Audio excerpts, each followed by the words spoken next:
Some of these transitions are major, and what they do is they can really challenge your identity. So if you've been a parent for 30 years or 25 years, whatever it may be, by the time your kids are out and on their own, I mean, that was a big chunk of your life where you played a major role as father or mother and husband and wife and to help raise these kids. And then suddenly they're gone, they're out.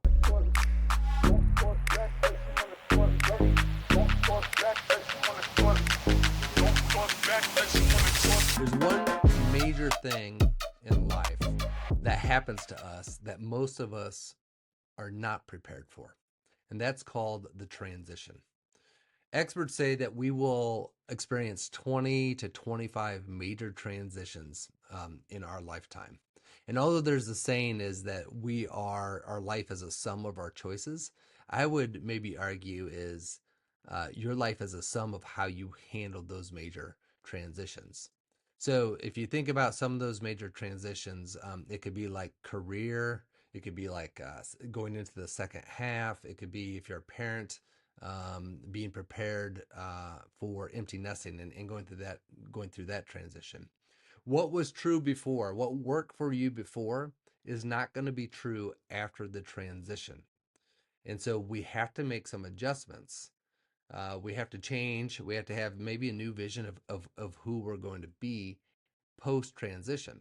Now, some of these transitions are major, and what they do is they can really challenge your identity. So if you've been a parent for, gosh, 30 years or 25 years, whatever it may be, by the time your kids are out and on their own, I mean, that was a big chunk of your life where you played a major role as father or mother and husband and wife and to help raise these kids.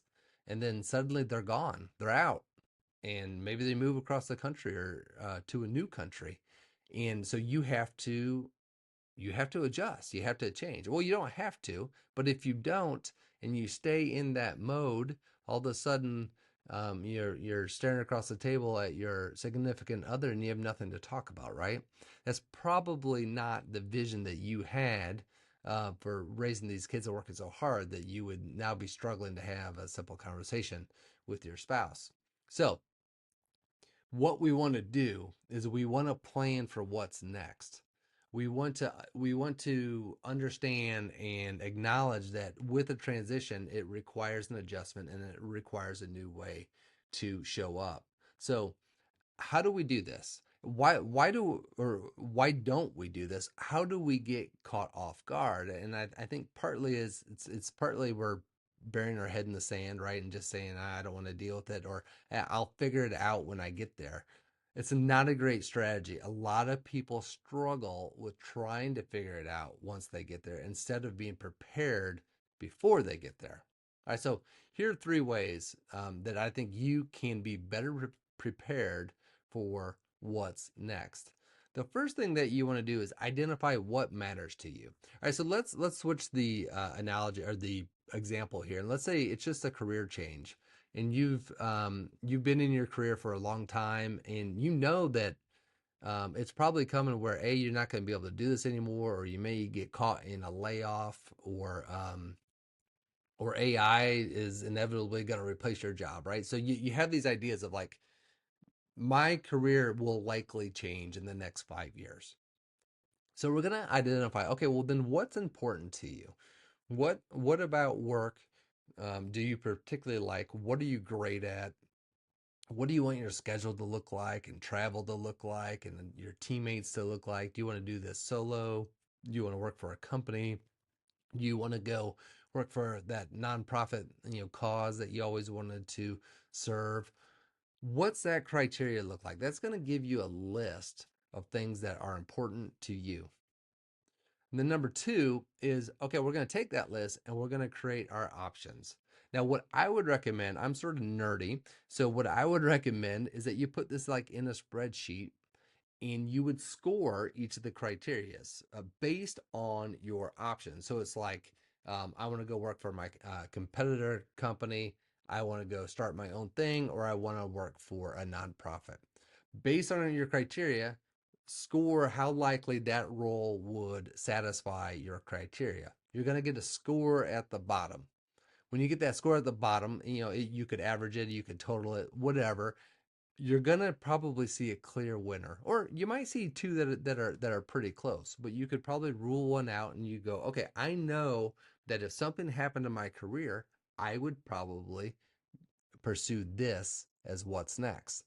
And then number three is treat this like a disaster plan, although hopefully it's not a disaster.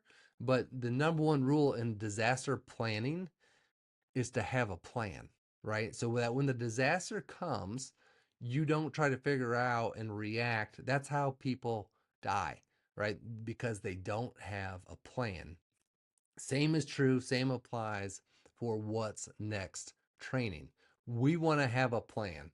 At least have an idea of what you want to do, because when, let's say, a layoff comes, you want to already like be in action.